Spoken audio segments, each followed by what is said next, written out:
Just sit right back and you'll hear a tale of a fateful trip that started from this tropic port aboard this tiny ship. 3, 2, 1, 0.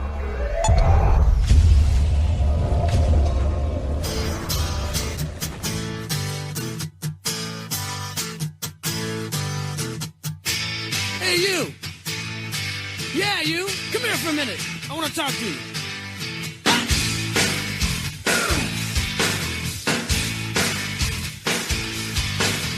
Mama says you're brain dead, bang your head against the wall. Can't find peace of mind, brain needs an overhaul. Bonehead, brain dead, we're all the same. You can't think straight when your heart is in pain.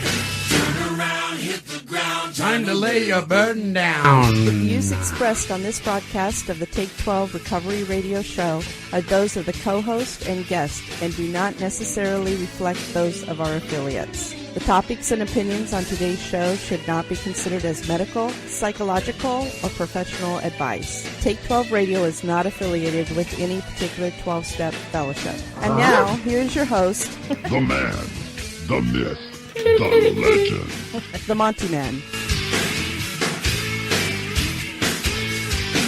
I'm telling you the truth, man, I ain't gonna lie to you. No. We're all the same, saved by grace is the name of the game. Turn around, hit the ground, time to lay your burden down. I like playing with the sound effects. I like it. It makes me happy. Leave me alone. Quit laughing, you. I am in a weird, funky mood today. Really? Yeah, a little bit. Huh. A little bit. A little bit. A little. How many bangs have you had? Stop it. And he puts coffee on top of that, too. Yeah, I have my bang. I have my super creatine Star Blast. It's called Star Blast. Bang, the healthy energy drink. Star Blast. Well, welcome to the Take 12 Recovery Radio Show. Marv is here. Hi, how's it going? Yeah, it's going. Yeah. Tony. That's the biggest I wait for it from you ever. Tony's here. McWord. McWord. Wow. Have you read your McWord today? And Denver is still here. He never leaves. I'm still here. Good morning. Okay. I think we can do this. I think we can. What was that? The little train that could? I think I can. Oh, the blue engine one? No, that's Thomas. No, that's Thomas the train. No, he was blue too, the old... Was he blue? I think so. I don't know. I don't care. It doesn't make any I'm difference. going to Google that. Yeah, it's going to be a long show, too. Okay, so the topic this week is 7 reasons your recovery may be stagnant. Stagnant recovery. Or maybe stuck. You might be stuck. You might have got to a place in your recovery program and you just feel stuck. Like you're not going anywhere. Nothing's happening. You know, you think you're doing this step process. You're going to meetings. You're pouring coffee. You're doing whatever it is you've been told to do. You seem to be doing it, but maybe you're not doing it. So we're going to talk about 7 reasons that your recovery may be stagnant in a minute. I think I'm stuck. Are you stuck? Yeah. You're It stuck a little happened bit. about 5 minutes ago. Hey, wait, that's when I got here.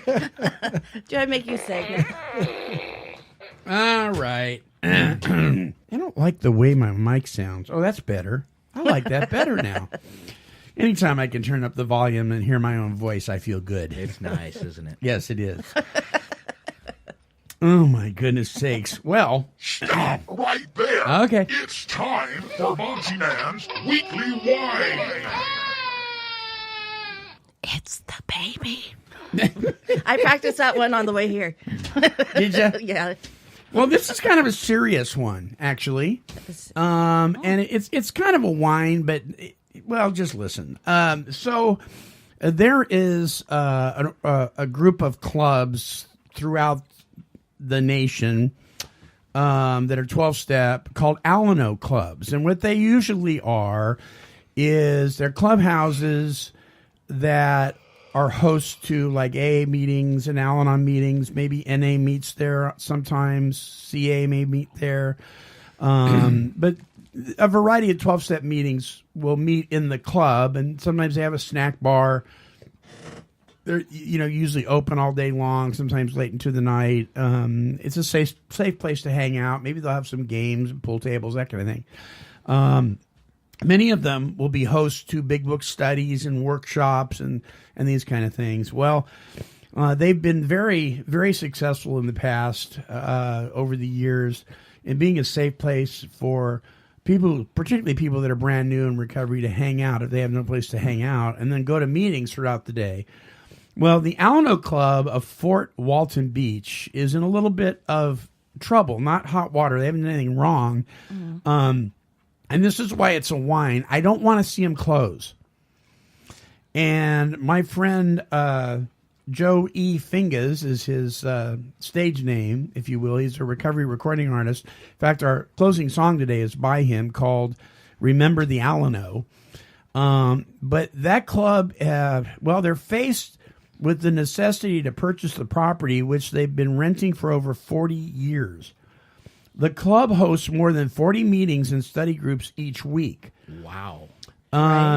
There's approximately the meetings that meet there are 30% of the meetings in the Fort Walton Beach, Florida area. So 30% of the meetings meet there. So this is a vital building. These meetings have helped literally thousands of addicts and alcoholics recover in nearly 45-year history. They're raising $200,000. They're getting the building at a discount because the community is very happy with how they've helped people. So it's at a discounted price, but they need to come up with it. They've raised approximately $2,500 by 25 people in the last 23 days or so. So that's pretty good, but they still need a lot of help. The Al-anon Club house, better known as 52 Beale, that's the address of the street. Like I said, it's been there for like 45 years. It's a landmark, and churches and treatment facilities and service organizations are very much behind this building and what goes on there. Drug court, probation officers, they're all behind them. But it takes money to do it. And evidently the place has to go up for sale now. The owners are selling it. And so we're hoping that the Al-anon Club will get first crack and be able to come up with the money to save this place. So what we've done at Take 12 Radio is there's an oversized banner right smack dab in the middle of our website that says, "Help us save the Al-anon Club." If you click on it, it'll take you to the GoFundMe page where the money's being raised for this thing. Oh, nice. So we've come alongside them to help promote putting this thing back on the map and getting these people to save their club. I remember here in town years ago, we had a thing called the URS Club. Do you remember that, Marv? Yes. Yeah, it was downtown by where the Army building is now. And I hung out there a long time because I didn't have any place to go, and they had a pool table and a library. AA met there, NA met there. It was open for quite a while, but I don't know what I would have done if I hadn't had that place to go at that time in my life. So these things, 40 meetings and study groups every week, that's a lot. That's huge. That is a lot.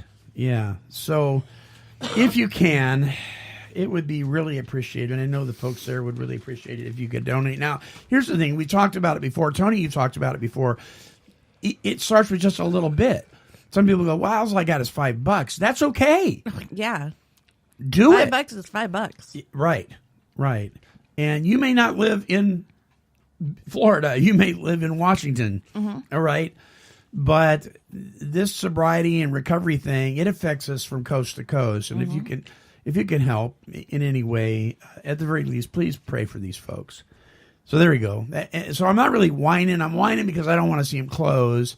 Now, is that here in Oregon? No, it's in Fort Walton Beach, Florida. Florida. Okay. Yeah. So there we go there. So please help. Yes. Please help. Please. And, of course, we got to follow up with the win. La, la, la, la, la. Anyway, we've got some really cool things coming up. September 7th is Hands Across the Bridge, building bridges at Marion Square Park in Salem from 2 to 7 p.m. There's going to be a bouncy house for Tony. There'll be lots of babies there. Lots of, yeah. Wow. They're going to have live music, a DJ, and during the main event, attendees will walk across the Marion Street Bridge to honor those in recovery and to remember those lost to addictions and mental health challenges in the past year. So it's Marion Square Park on September 7th from 2 to 7. Is that a Saturday? That is a Friday, actually. Friday. Okay. It is a Friday. I'm going to put that in my schedule. And then, and these are all wins, because September is National Recovery Month. There's a lot of stuff going on. I'm sorry that we don't have time to announce everybody's event.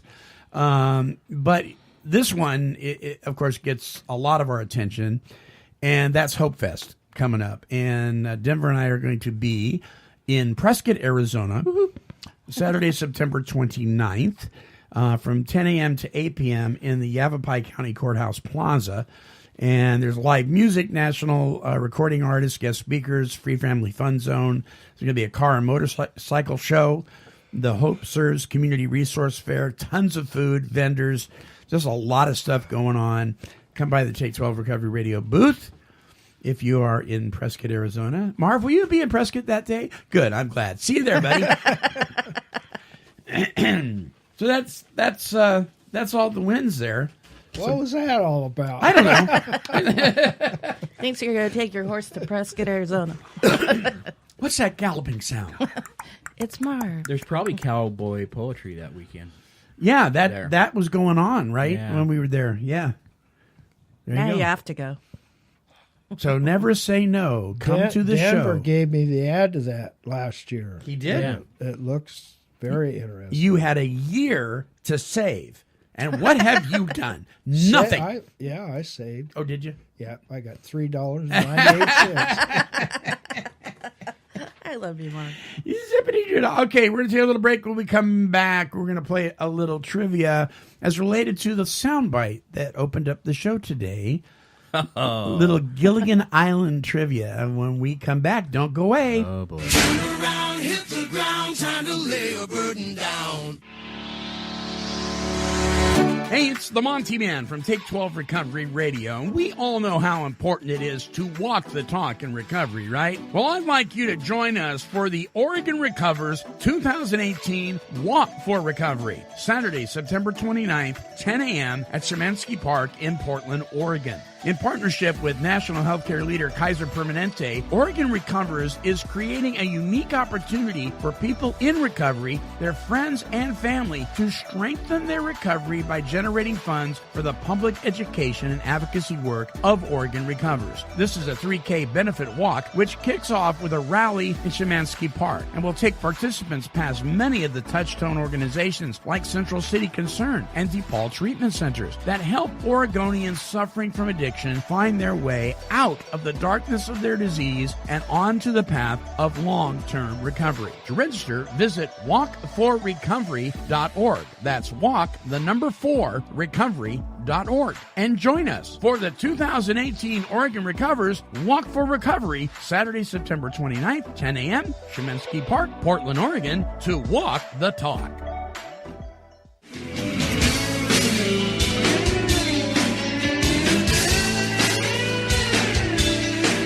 Just when you thought the madness was over, here's more with Tony, Denver, Marv, and the Monkey.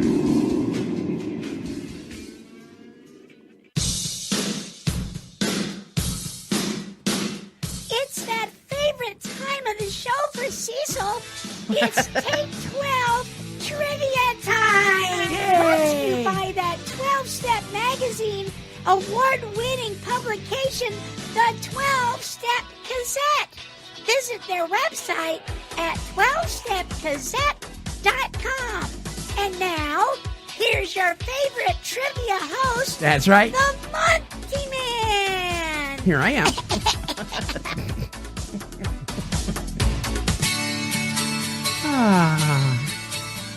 Denver's giving me the evil eye. All right, a little Gilligan Island trivia. By the way, originally it was his name was going to be Willie Gilligan. Oh my goodness! Yeah, you believe that? Willie Gilligan. And Bob Denver, who played Gilligan, insisted that no, Willie ain't showing. Yeah, we're not. It's gonna take me for some. Hide your Willie. And also the pilot that was actually filmed, which never aired. They changed it up. It was the skipper, Gilligan, and a bunch of school teachers. What? Yeah. Wow. Yeah. Yeah. And they just kept one. Oh yeah, they did. The professor. Right. Yeah. So, but I think it was supposed to be sexy school teachers or something like that. A whole bunch of With gingers. Gilligan. A whole bunch of gingers. All right. So here's trivia question number 1. How many castaways were there? Here's your choices: 7, 6, or 5. Tony, what do you think? How many castaways? I think there were 7, if Okay. I remember the song right. Marv? 5. 7. Well, this is a little tricky. Marv, sorry. There was Okay. actually 7 castaways. But in the song, it says 5, referring to the 5 passengers set sail that day. The passengers don't include the skipper and Gilligan, Oh, huh. because they were working together. Yeah, you're just playing tricks on me. Yeah, I know. All right, where did Gilligan meet the skipper? Was it they were fishing? Was it the Coast Guard or the U.S. Navy? What do you think, Marv? Fishing. Tony? I have no idea. I say the Coast Guard. Okay. I'll just. What do you think, Denver? A bar. A bar? It was fishing. It was the U.S. Navy. What? Yeah, skipper was a skipper in the U.S. Navy, and Gilligan was just a Navy guy. That's why he had the Navy hat and all that. Yeah, they met in the U.S. Navy. A regular sad sack. Right? Gilligan at the Navy. The skipper owned a boat that shipwrecked. What was the name of the boat? The minnow. Yeah. Yes. You are right, Marv. Way to go. Good job. High five. The SS Minnow. All right. Where was the TV show filmed? Huh? Where was it filmed? Was it off the coast of Florida, off the coast of Maine, or off the coast of Kauai? Maine. Maine? I'll go with Maine too. Marv? Florida. Oh, you guys are not doing well today. It was actually off the coast of Kauai. Yeah. Where is that? Hawaii. Oh, okay. Kauai, Hawaii. Kauai, Hawaii. Yeah, it was a little cove there. And actually, it was right next to a freeway, a major freeway. And they had a horrible time filming. They were constantly having to do retakes because of all the trucks and stuff. And they couldn't filter. They didn't have the technology we have today, and they couldn't filter out. So they'd have to pause. They'd have to wait. Yeah, it was quite a headache. They actually shot on location, huh? I kind of figured that was. They did have some studio. CBS had a backlot where they did some of the stuff too, but they did a lot of the filming. The lagoon and everything was right there. Wow, that was ahead of its time. Yeah, it was. Yeah, Wow. and they had guests on there. They had like the Harlem Globetrotters came, different sports figures and things, and which kind of leads us to this last How would they one. get on the island? Huh? Never mind. Go ahead. How'd they get on the island? Yeah. A storm hit. They were out doing a little tour. the guests. How'd they get there? Yeah. They had cruise ships go by, or they were, But they always got left. I know. somehow. I know. How come they didn't say Wait. See you later. So here's the last one. How did the castaways get off the island at the end of the series? Ooh. Was it by boat, by helicopter, or did they get off at all?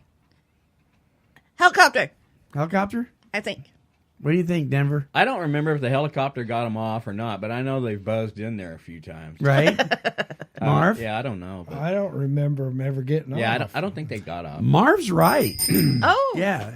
Yeah, they never did get off the island until 11 years later. So in the series, they never got off. That's right. The original Gilligan Island series ran on CBS from 1964 to 1967. But at the end of that run, Gilligan and company were still marooned. It took 11 more years and the made-for-TV reunion, which was called Rescue from Gilligan's Island, before they finally made it off the island. That's right. Yeah. Trippy. But yeah, there was helicopters, there were planes. Yeah. There, And they always got left. they always got, where are you going? Why are you leaving us? Harlem Globetrotters were on there. Oh yeah, they were on there. You know, they just show up. And here's an interesting little fact. They had an idea about Gilligan finding a dinosaur on the island that was going to be a talking dinosaur, kind of like Mr. Ed, the talking horse. But they decided against it, and I guess everybody said they're really glad they decided against it. I mean, if it wasn't corny enough. Right, and they'd meet natives on the island that were from the other side that were headhunters and that kind of thing, Other right? side of the freeway. Other side of the freeway. Was this back in the hallucinogen days? Yeah, kind of, sort of. So there we go. Thank you. Yeah, good. See, you know, when you listen to Take 12 Recovery Radio, you learn a lot of really useful information. It's so useful. Bruce would be shaking his head right now like, oh, Lord. Oh, I know. Yeah. Bruce. By the way, so Bruce H., who was a co-host on this show for a long time, who went home to be with the Lord, what? Tomorrow's a year. It's a year. Yeah, Tomorrow. coming up on a year, It's the day right? of the eclipse. Really? Mm-hmm. He, his laugh is at the end of the show. Oh, is it? We have his laugh at the very end of the Yay. show all the time. Okay, 7 reasons that your recovery may be stagnant. You may be stuck. And there's my list. All right, come here, list. All right, so here we go. And if you're a note taker, you may want to take these down. Now, listen, if you are stuck in your recovery, you may want to take an honest look at these. You know, you can only change what you're willing to look at, and possibly, you know, say, well, maybe that is me. There's no judgment here. There's no criticism. It's just a matter of some things that you may want to consider. Okay, number 1. You have not completely applied and implemented the previous step. It is very possible when a person gets stuck or stagnant that the step that came before the one that they're on, they may not have been thorough with it. This is pretty common. I'm going to be referring to some scripture verses that kind of encourage us to look at these. And the reason I'm using the Bible is because that's what the founders of the mothership, AA, used. But there was no big book. They used scripture. And so that's what I'm going to do. In Galatians 5:25 says, since we live by the Spirit, let us keep in step with the Spirit. So sometimes, you know, when we're being guided by the loving hand of God, he wants us to maybe slow down a bit and work on what we're working on in a thorough manner and not try to rush through it. I remember a sponsee that I had, he wanted to get through this thing so fast. I mean, he wanted to be done today. He wanted to make his amends today. He wanted to apologize to people today. You know, he didn't even understand what powerlessness was. He didn't even understand step 1, and he wanted to fix everything right now. And he tried to do that, and it didn't work too well. So you may not have completely applied and implemented the previous step. So I don't know how many people will try to do step 4, which is kind of a hefty step. That's your inventory, right? Mm-hmm. But they really haven't taken a serious look at step 3, which is turning your will and your life over to the care of God. And maybe they've avoided it altogether because they have a problem with spirituality, religion, or faith, or God, or whatever. So they've just kind of skipped over it, and then they tried to do an inventory and it hasn't come off too well. So that's one thing that may be an issue, is that you didn't do the previous step. Tony, have you ever kind of jumped ahead? Actually, I was just thinking about it as you were talking. Right. Well, I know excuse me. I squeaked there. You squeaked. I remember the first time I did my steps, I kind of did that same thing because I still didn't know Right. who, where, why, what God was. And I'm just being completely honest. But I did a 4-step, but you're correct on what you're saying.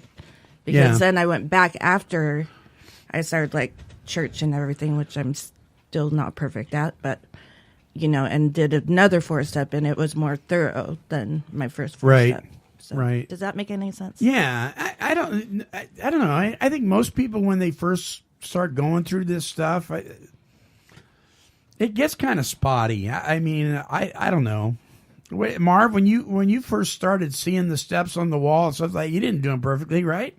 Hey, I'm the great jumper. You're the great jumper? Oh, yeah.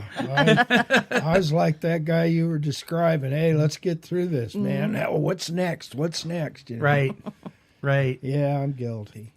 And there is some truth to it. Shouldn't take you year after year after year to get through the steps, but I mean, they did it like in 3 days back in the day. But everybody's different. I mean, some people it's going to take longer. Some people can move through it pretty quickly. But some people, I mean, we got co-occurring mental health issues. We got trauma. We got all sorts of stuff. And it might take somebody a couple of months to even get out of, 2 items in their inventory, depending on where they're at, right? I mean, we go through some pretty hard stuff. Denver, what about you, man? I mean, have you ever got stuck in your recovery process? I'm a little froggy too, so. Are you a little froggy? Yeah, I like to get it done, but thoroughness, I think, will be the key word here. Sure. You really need to be thorough and take your time. When it's time to move on, you'll know it. Yeah. We all get anxious. We want this to happen. We want a miracle to happen, actually. Right. So. Right. Want the pain to stop today. Right now. Boom. Yeah. Number 2. You have not completely surrendered your will and life over to God. So what's that mean? Perhaps you are trusting God with the big things, but you still think you can handle the small ones. Weird. Yeah. Right? So Proverbs, No way. Proverbs 3, 5-6 said, "For good judgment and common sense, trust in the Lord completely. Don't ever trust in yourself. In everything you do, put God first, and he will direct you and crown your efforts with success." So have you completely, and again, I don't even know that I could comprehend completely when I first started out. It was piecemeal. You know what I mean? It was like, all right, I can do this one. I can give this to God, and I'm not ready to give this to God. And, thank goodness our Heavenly Father is patient. Now, our sponsors may not be patient. Mine wasn't. They need to get this done. But it's a process. But I think sometimes if we get stuck, we may be holding on to something and still doing something the way we want to do it, not the way God wants us to do it. Because doesn't the big book say that the real problem was selfishness and self-centeredness? So I'm probably going to have elements of that in my life until the day I die. I was about to say, I think it's a growing process, even like years later. Yeah. Did you ever hold on to something, Denver, that you didn't want to let go of? And maybe that. I might have let go of it, but I'll pick it up again. Yeah. I mean, that's just something I am going to struggle with my whole life. Big things, awesome. I'm saved, and God, you're in charge. But I really can get this thing, this little thing, right? And I still do it. It's just one of those things that, like you said, until we're done on this side, I think I'm going to struggle with that.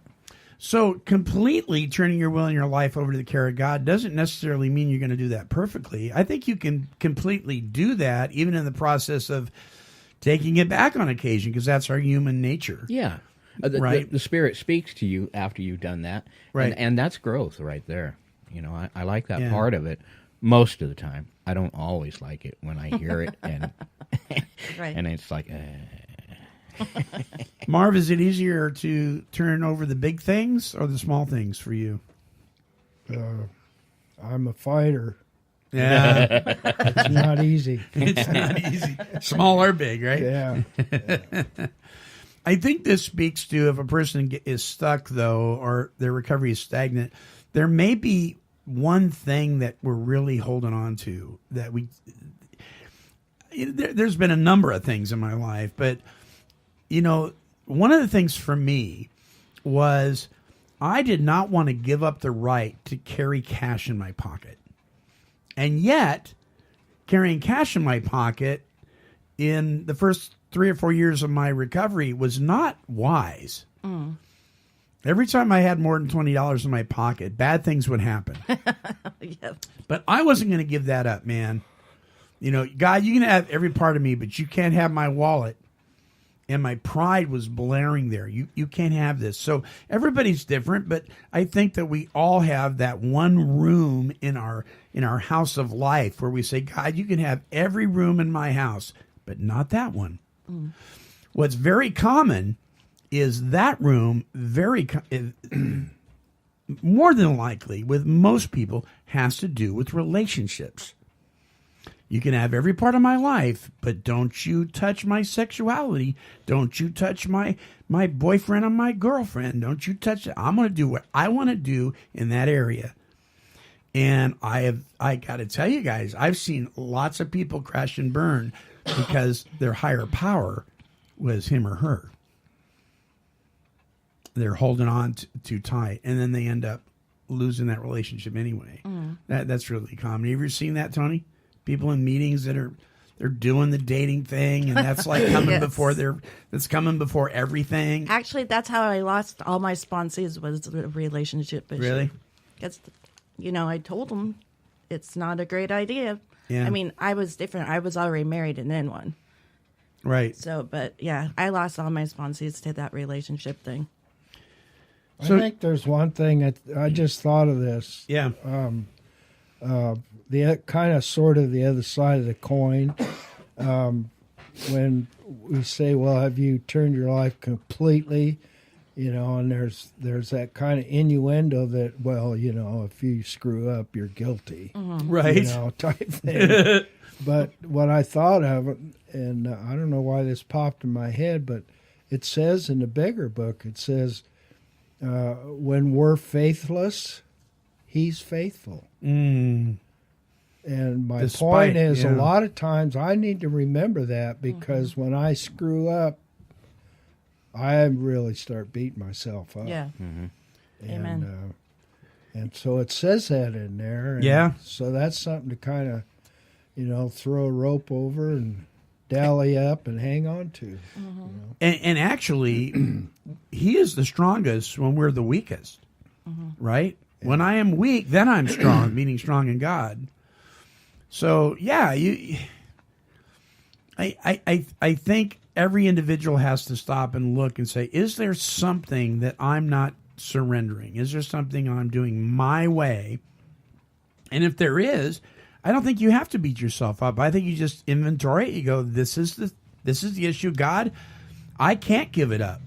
I need you to help me do this. I can't do it. And if you fall, don't throw yourself under the bus. That's why we talk about putting one foot in front of the other. Just keep going and working on it. And Like you tell me, put the stone down. Drop the rock. Drop the rock. Here's number 3. You have not accepted God's forgiveness. Ooh, that's big. Oh, yeah, that's huge. It's really hard for us sometimes to conceive that God would love us enough to forgive us, because don't you know what I did? And to receive that. And it's a tough one. But I think sometimes we get stagnant or we get stuck because we can't move past that. And, beating yourself up can almost be a compulsivity. I mean, it can almost be something almost like an addiction because there's a certain amount of comfort. It's kind of a twisted comfort, but there's a certain amount of comfort coming from self-condemnation because we know it so very well. I'm always right in your case about how you refer to yourself, right, Tony? Yeah. You go, because it's more of a habit. Yeah. I don't think you really believe it, but I think it's more of a habit. Mm. Oh, that was a stupid thing to do. I'm just dumb. Mm. Right? And I go, Tony, stop it. All the time. All the time. Monty's like, would you quit? But it takes people in our lives that care enough to get in our face and say, you stop saying that. Mm. But it's not something you just can stop if it's been part of you all your life. So if you do not feel worthy of God's forgiveness, the good news here is, guess what? You're not. But He is. Yeah. He is. And you're worthy of His forgiveness because of Him. So quit trying to measure up because you're not gonna. You're just not gonna. Thank God for Him. So, I battle that with James all the time sometimes at home. Right. Like when we're in the backyard, I'm like, what you just said. And I'm like, why does He love me? Da, da, da, da, da, da. And then I go to church and I'm like, oh, okay, this is why. And then I forget. Yeah. Well, that's it's like a roller coaster. But that's why, the Apostle Paul says we die to ourselves daily because we return to the junk every single day. And we got to not beat ourselves up for doing that. That's our human nature. We're just going to do it. So you just keep doing what you need to do to keep, raising your self-esteem in God and giving yourself a break. That's kind of what's behind that bumper sticker. Easy does it. Come on, man. Give yourself a break here. Denver, have you had a hard time accepting God's forgiveness? I listened to an interview with Johnny Cash the other day, and he said, I had to learn to forgive myself because God was big enough to forgive me. And if God can do it, I surely should do it. Interesting. Yeah, it was a great interview. But yeah, of course we do. I mean, shame is something that wants to cling to you. Fear and shame will attach itself, like you said, daily. Right. So I do a lot of talking to God. It's almost like we think in order to be humble, we're supposed to beat ourselves up. Yeah. I thought, because I had relatives that would say, oh, he's not sorry. He doesn't mean it. He isn't showing any remorse. So I thought, okay, well, then I need to look like I'm just a piece of crap for people to believe that I'm really sorry. Yeah. And that's a crock. It's a lie. It is a lie. It is a lie. Marv, you look like you're thinking. I am. Are you? And I'm hesitating because I don't know if I should say what's on my mind. Say it. Say it.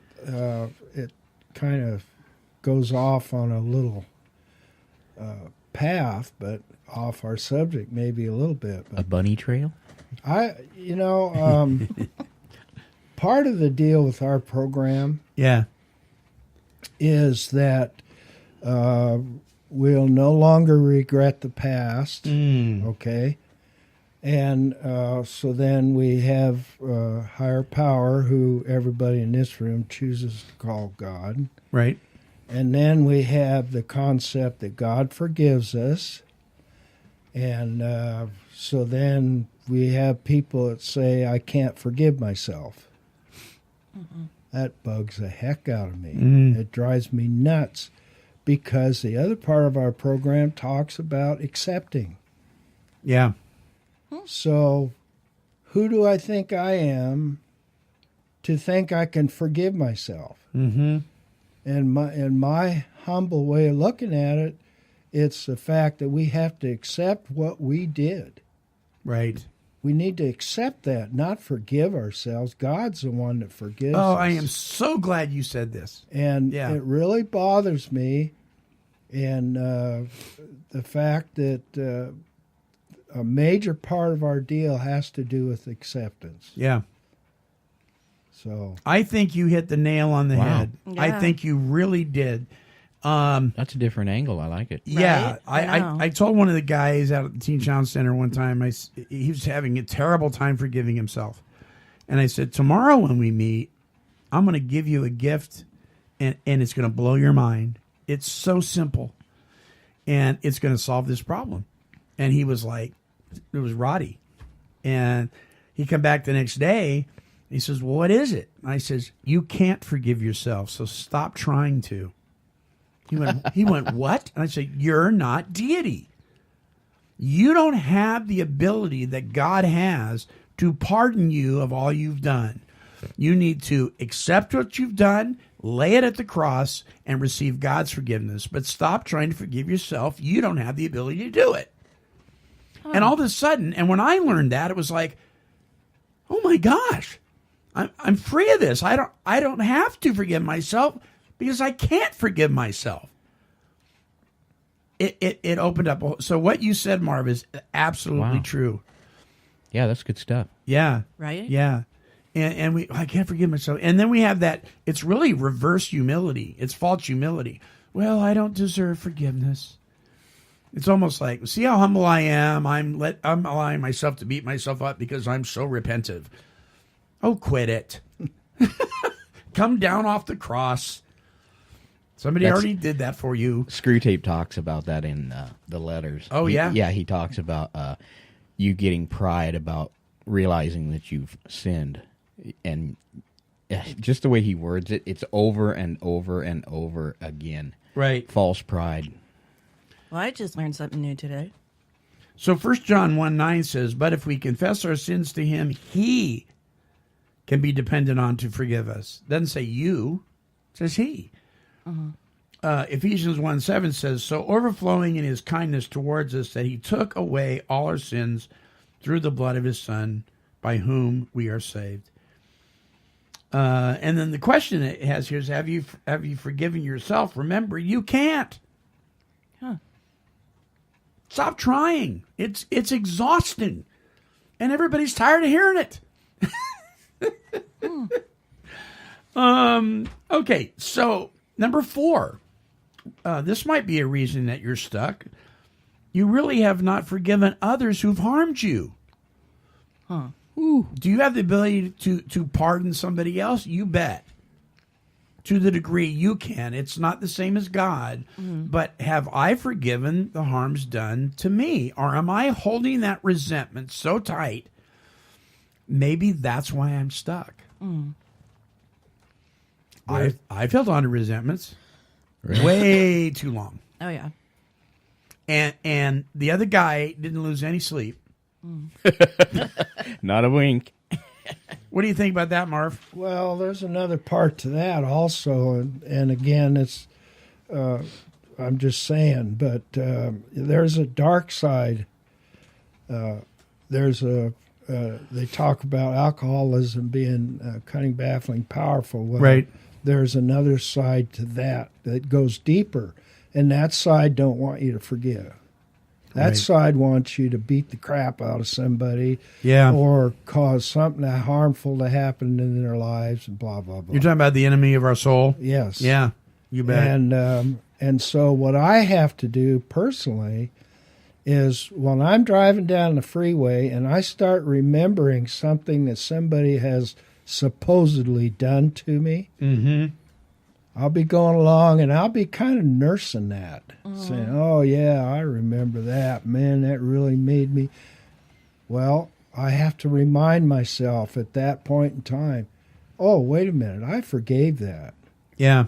I mean, I can't just say, well, I forgive that, and then just, I have to keep bringing it up in my mind that I did that, because that's always... That darkness, that cunning, baffling, powerful is always going to be up here. It's always trying to bring you back to it. Bring you back. Yeah, you bet. And this is part of dying to ourselves daily, because it's a daily, and we talk about it, the big book talks about it. We have a daily reprieve contingent on our maintenance of our spiritual condition. And so that part of that maintenance is doing what you're talking about, reminding ourselves, I let that go, because like Denver says, he'll come back and grab it again. And it's easy. Now, here's the thing. A lot of people mistake. They think that forgiving the other person letting go of the resentment means it doesn't hurt anymore. And that's not necessarily true. Some things are still going to sting, but it doesn't mean you have to let that dictate your behavior. Yeah. I've driven by buildings where something happened that was really painful, and I felt the sting years later. But it didn't mean I was holding on to the resentment. It was just part of the wound. You know, so again, give yourself a break. If you feel a little bit of the sting, you don't have to let yourself get that resentment all built back up again. You know, keep going. Sometimes those things don't go away.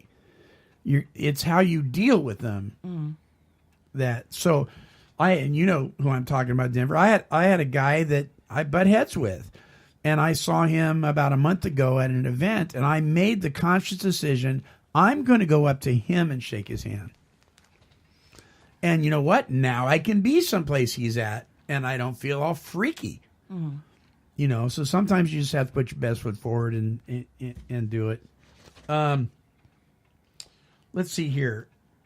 Okay, number 5. Are you living in fear of making necessary changes? That can keep you stuck. Yeah.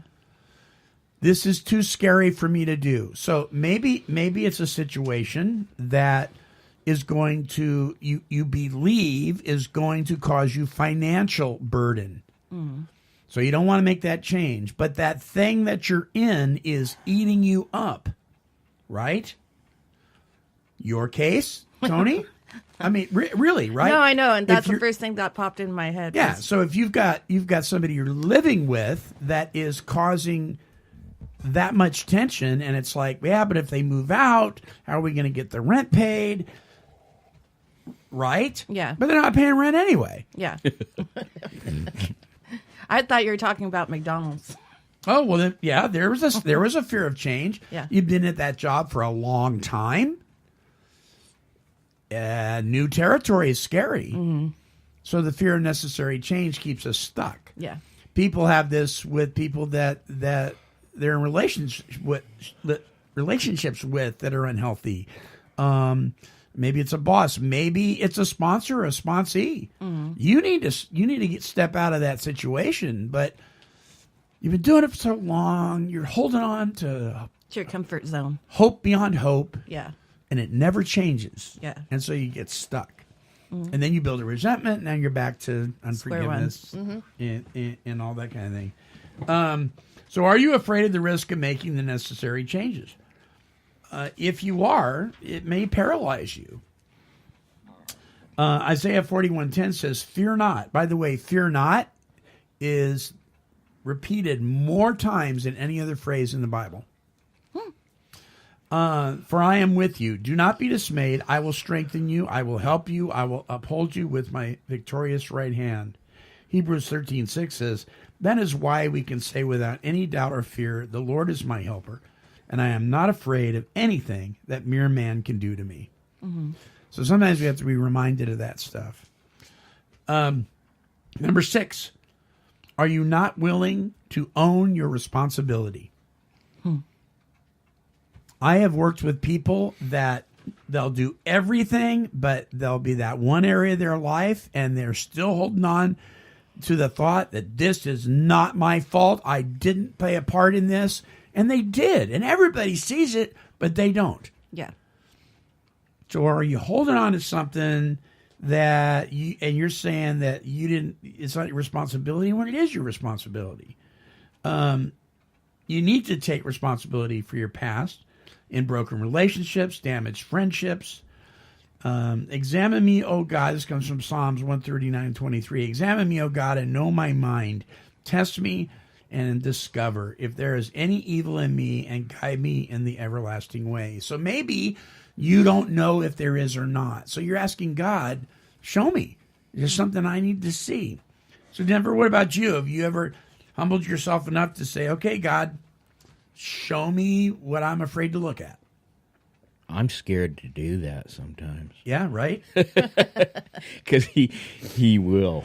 And it is uncomfortable. I like routine, you know, but I do realize that change comes with sometimes uncomfortable moments. Right. For sure. Right. Yeah. Tony, ever been afraid to look at something in your life, even though you need to do it?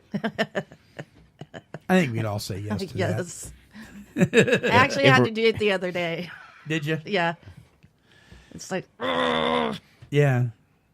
I don't want to do that. Most of the time, though, what was the saying the other day? You know, people have said 99.9% of what you fear never comes true or something like that. Sometimes it does, but it's seldom. You know. Anything in your life, Marv, that you don't want to own? Of course. Not me, man. Number 7, and this one is huge. You've not developed an effective support team of accountability. That may be a reason why you're stuck. There are treatment facilities out there that do a very good job of what they do, but their aftercare program may be lacking. They don't necessarily lead you into being able to succeed on the outside. Incarceration in the local jail system or the prison system, they've learned over the years that if you can get to some kind of support meeting the day you're released, your success rises 30%. That's huge. If you get out of treatment and you can get plugged into an accountability source, the day you graduate, your success rate goes up 30%.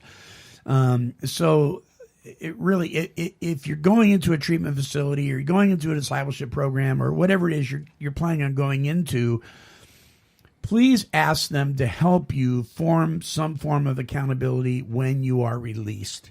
I have watched people over and over again get out of treatment or get out of a program and they have nothing to plug into.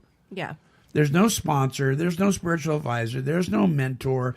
There's no meetings. They're not doing any of that. So places that do this very well will actually have you attend somewhere in the week a meeting. Serenity Lane, for instance, when they were in Eugene, they'd go for walks, right? Yeah. One of the places that they would go on their walk was to an AA meeting or an NA meeting down the street once a week.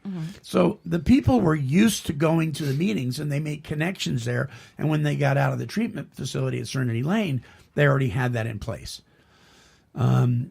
So that's really vital. Now but you got to take responsibility. If the place that you're doing this at doesn't do that, you got to step up to the plate. It's your recovery. Lots of people have sponsors that are phone numbers, but that's all they are. Yeah. Oh, I got a sponsor. That's Fred over there. He's my sponsor. Fred doesn't even know your name. You picked up a little card that has number on it. You know, it's like people say, "Oh, that's my church over there." Yeah, on Easter. That's my pastor. Yeah, Christmas. So, do you have a sponsor? Do you have accountability partner? Do you have phone numbers of others?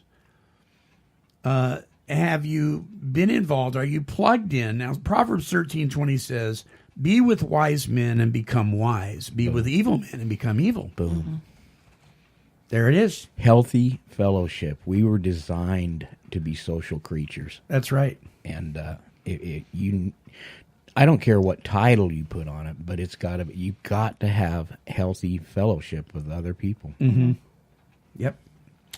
Galatians 5:13 says, "Dear brothers, you have been given freedom, not freedom to do wrong, but freedom to love and serve each other." So you plug in. And Galatians 6:2 says, "Share each other's troubles and problems, and so obey the Lord's command." So it is just as natural can be to make yourself accountable to somebody. And that means that you give permission to somebody to call you on your baloney, even if they're wrong. Because I'll get over the offense, but if you don't call me on it and you're right, I may not survive it. So it's really, really vital that we have people in our lives that can yank on our chain whenever they feel like they suspect something is up, you know. So, Tony, you have somebody like that in your life? Oh, yeah. I mean, I have to call this person like every day. Yeah. To make sure I'm accountable because my brain could go crazy. Right. So, I mean, I have to do that because my brain can go sideways really quickly. Sure. Mm-hmm. Marv, you hang around people that have permission to call you on your stuff? Heck no. That'll wreck the day. No, I have some very close, they're friends, but they're spiritual advisors. Right. And I check in pretty darn regular. Yeah. You know? Yeah. Yeah, you bet. Denver, how about you? You know anybody that's healthy that can call you on your stuff? Oh, yeah. I have some old timers in my life that I trust. Yeah. And a couple of them ain't even Christians, but they're good people. Oh, yeah. I've got people like that aren't believers that they have permission to call me. They have wisdom, you know. You bet. And they see it when I get different. Right. So, yeah. Yeah. Yeah, me too. I got a handful. Yep. Maybe 2. Yep. I've got way too many. Yeah. I got Facebook. I can't escape. So be honest with yourself. You might find that one or more of these elements are missing from your recovery plan. If this is the case, ask yourself if you are willing to rectify the problem and move forward. It's up to you, but nothing changes if nothing changes. So only you know the answer to this thing. So let's run through them really quick. You have not completely applied and implemented the previous step. That might be a reason you're stuck. You have not completely surrendered your will and life over to God. Number 3, you have not accepted God's forgiveness. Number 4, you really have not forgiven others that have harmed you and you're harboring resentment. Number 5, you're living in fear of making the necessary changes. Number 6, you're not willing to own your own responsibilities. And number 7, you've not developed an effective support team of accountability. There may be one or more of those things going on. Only you know that. And this is part of taking an honest self-evaluation. Chris Schroeder says, the Walking Through the Big Book guy, he says, humility is simply making an honest self-assessment. And if we'll do that, I think it'll be good for us. And I think we have to do that on a daily basis. I really do. Any closing thoughts from the Take 12 Recovery Radio family? You know, I do want to say this, and I hope I don't take too long, but God gave me a gift many years ago. Yeah. And that was the horse. Some of the most important things I've learned in life, I've learned through a horse. Well, one of the things that goes on when you're training horses is if you're having a problem in a certain situation, you go back to the previous, and I'm going to call it a step. Okay. Just for our purposes. Yeah. Go back to the last place you were at and work on that. Don't keep doing what you're doing because you're stuck. Yeah. Just what we're talking about. Yeah. And you read it a minute ago about not doing the previous step thoroughly. Yeah. So to me, that's really important because what happened in the beginning for me is I'd get stuck and then I'd get in a big fight with the colt. Yeah. And there'd be problems, and that's my wrong. That's my bad. Gotcha. Because the horse don't know any different. Right.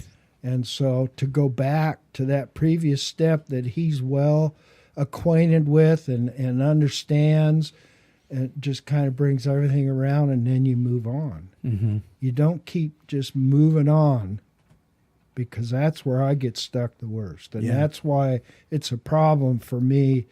It was a problem for me to say, oh, yeah, let's hurry up and get through all this stuff. Sure. Sure. So there you go.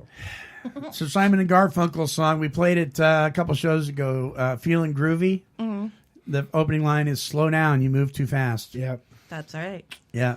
Yes, should you maybe get through the step process a little faster than sometimes people take forever? Yeah, but I'd rather that you take longer and are thorough than you try to jump on this thing just for the sake of getting it done, and it doesn't benefit you at all, you know. So there you go. There you go. So our closing song is by Joe E. Fingas. I like that. That's his stage name. I love his name. Joe Fuller. And it is in honor of the Al-anon Club in Florida. Again, if you would like to be part of helping to save that building for these fine folks in Fort Walton, please visit our website at take12radio.com and click on Help Us Save the Al-anon Club. Here's Joey Fingas with his song, Remember the Al-anon.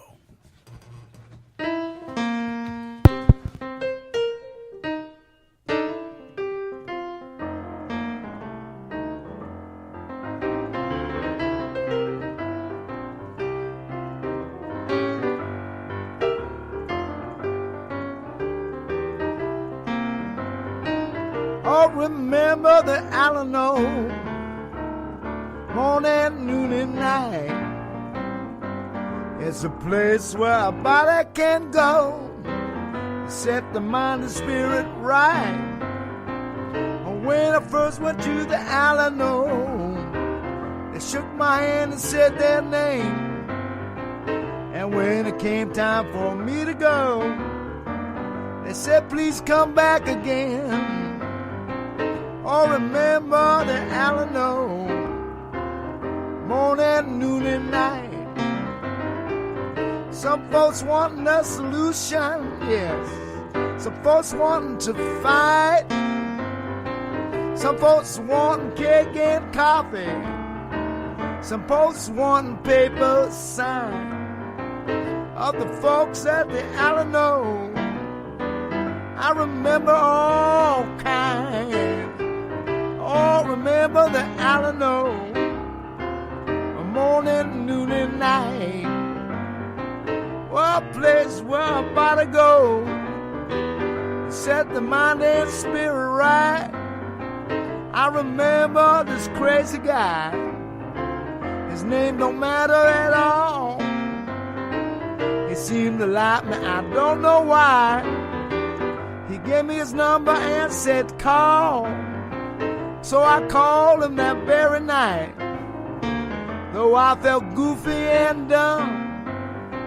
He said, I'm going to the Al-anon, and asked if I wanted to come. And so we went down to the Al-anon and found a meeting going on. There was so much that I wanted to know. We talked in the parking lot till dawn. Then I sat my butt down at the Al-anon. I stayed morning, noon, and night.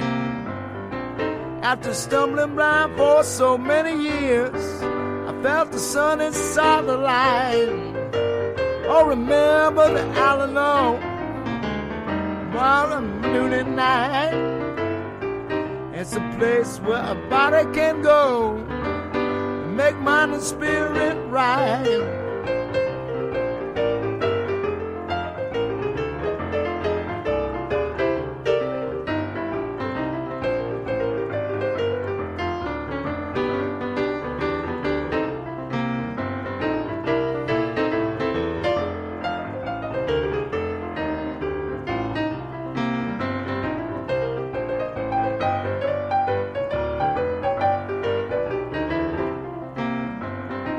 So I remember the Al-anon, though it hasn't gone away. It's still standing where it always stood, and I'm going there today. But like me, the Al-anon has changed, 'cause we weren't meant to stay the same. Excuse me while I shake a newcomer's hand and say I'm sure glad you came. Oh, remember the Al-anon, morning, noon, and night. It's a place where a body can go to make mind and spirit right. Oh, remember the Al-anon, morning, noon, and night. It's a place where I gotta go to make mind and spirit right.